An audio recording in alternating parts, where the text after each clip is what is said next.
नमस्कार, ABNN news में आपका स्वागत और मैं हूं सुरेश झा। दिल्ली देश की राजधानी है और यहाँ पर जो ऑक्सीजन की कमी हो रही है उसके लिए सीधे सीधे राज्य सरकार जिम्मेदार है। ये हम नहीं कहते हैं, बल्कि दिल्ली हाई कोर्ट कई बार दिल्ली सरकार को फटकार लगा चुका है। अगर दिल्ली सरकार के पास पर्याप्त मात्रा में ऑक्सीजन होता तो शायद कालाबाजारी नहीं होती। लेकिन इसमें एक चीज़ निकल के सामने ये आ रही है कि जो लोग ऑक्सीजन मुहैया करा रहे हैं, जो लोग मदद कर रहे हैं, वो भी कालाबाजारी के दायरे में आ रहे हैं। इसी को लेकर दिल्ली की अदालत ने दिल्ली सरकार को कहा है कि आपने अब तक जो ऑक्सीजन साद्रक है उसके दाम तय नहीं किए हैं। उसके बाद जो लोग उनको रख रहे हैं, जिनकी कालाबाजारी, जिनको आप कहते हैं, जो बरामदगी होती है, तो आप ये कहते हैं कि कालाबाजारी कर रही हैं, दाम से ज़्यादा बेच रहे हैं। आपने क्या दाम फिक्स किए हैं? इसी के लिए दिल्ली सरकार को एक बार फिर से फटकार लगाई गई है। इसी विषय पर हमारे साथ आज बातचीत करने के लिए मौजूद है कानून के जानकार हैं अभिषेक तिवारी। आइए इनसे बातचीत करें। अभिषेक जी, क्या कहेंगे कि दिल्ली में कोरोना काल के दौरान जो खामियां निकल के सामने आ रही है, तो कहीं ना कहीं ये कह सकते हैं कि दिल्ली सरकार हर मोर्चे पर फेल हुई है?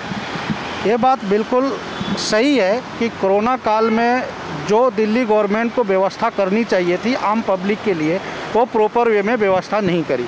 जो हॉस्पिटल की व्यवस्था होनी चाहिए, जो ऑक्सीजन की पर्याप्त मात्रा में व्यवस्था होनी चाहिए, वो दिल्ली गवर्नमेंट नहीं करी। वो दिल्ली गवर्नमेंट स्वास्थ्य के विषय पर बिल्कुल विफल साबित हुई है।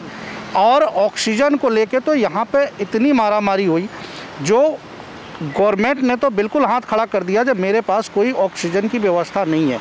और दिल्ली गवर्नमेंट और सेंट्रल गवर्नमेंट दोनों आपस में आरोप और प्रत्यारोप की करते रहे।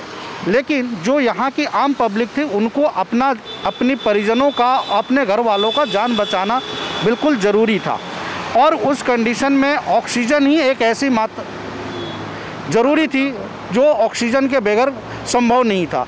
लोगों ने, यहाँ के परिजनों ने अपने परिजनों को बचाने के लिए अदर स्टेटों से कहीं से ऑक्सीजन की व्यवस्था करी और जान बचाई। उसके बाद दिल्ली गवर्नमेंट ने क्या करा, जो उन लोगों के खिलाफ एक कालाबाजारी का मुहिम छेड़ दिया और उन लोगों को जो समाज सेवा कर रहे थे उनको, और जो परिजन उसको परचेज करके या कहीं से भी अपना व्यवस्था करके लाके परिजनों की जान बचा, उन पे कालाबाजारी का आरोप लगा दिया। जिस पे हाई कोर्ट ने ये टिप्पणी करी कि आपने ऑक्सीजन के कोई रेट निर्धारित तो करी, ना मिनिमम प्राइस निर्धारित करी, ना मैक्सिमम प्राइस निर्धारित करी, और आप कालाबाजारी कर रहे हैं। तो ये कालाबाजारी कहाँ से हो गई? और आप पहले तो रेट निर्धारित करिए। और मैं एक बात और आपको बता दूं, जो अगर ये पर्याप्त मात्रा में ऑक्सीजन की व्यवस्था दिल्ली गवर्नमेंट करी होती तो ये नौबत नहीं आती। अगर ये नौबत नहीं आती लोगों को अलग से व्यवस्था करने की ऑक्सीजन की, तो ये तो दिल्ली गवर्नमेंट की विफलता है। दूसरी बात, मैं तो उन लोगों की हिम्मत का दाद देना चाहता हूं जिन लोगों ने अलग से ऑक्सीजन की व्यवस्था करी और जो समाज सेवा में आए। मैं उनको ये नहीं कह रहा जो कानूनी सही था, गैर कानूनी है, लेकिन फिर भी जान बचाने के लिए उन्होंने ये काम करी। तो इसमें कई मामले ऐसे सामने हैं जिसमें लोग अगर मदद करने के लिए आगे आ रहे हैं, जो गैस के ऑक्सीजन सिलेंडर लेके जा रहे हैं, उनकी धरपकड़ की जा रही है, उनको भी कालाबाजारी के रूप में उनको गिरफ्तारी की जा रही है। हाँ, दिल्ली पुलिस के क्राइम ब्रांच और ये SDM जितने हैं, इन्होंने करे हैं, उनको पकड़े हैं, उनको उनके सिलेंडर जब्त करे, उनके ऊपर मुकदमा चला रहे हैं।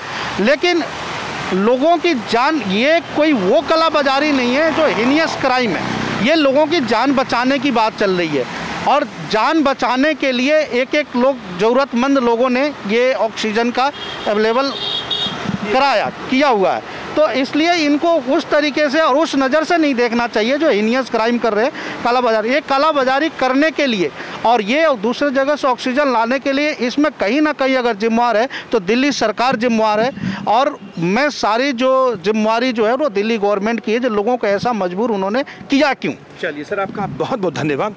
ये थे कानून के जानकार अभिषेक तिवारी जो हमारे साथ बातचीत कर रहे थे। बड़ी विडम्बना सी हो गई दिल्ली के अंदर कि लोग अगर मदद के लिए सामने आ रहे हैं, ऑक्सीजन सिलेंडर लेके आ रहे हैं, ऑक्सीजन लेके आ रहे हैं, तो उनको कालाबाजारी के रूप में उनकी गिरफ्तारी की जा रही है। दूसरी ओर लोगों को ऑक्सीजन नहीं मिल पा रहा, तो कहीं ना कहीं सीधे सीधे दिल्ली सरकार की जो विफलता है वो अब आम आदमी की जान पर बनती आ रही है। दिल्ली हाई कोर्ट कई बार कह चुका है, लेकिन दिल्ली सरकार करे तो करे क्या?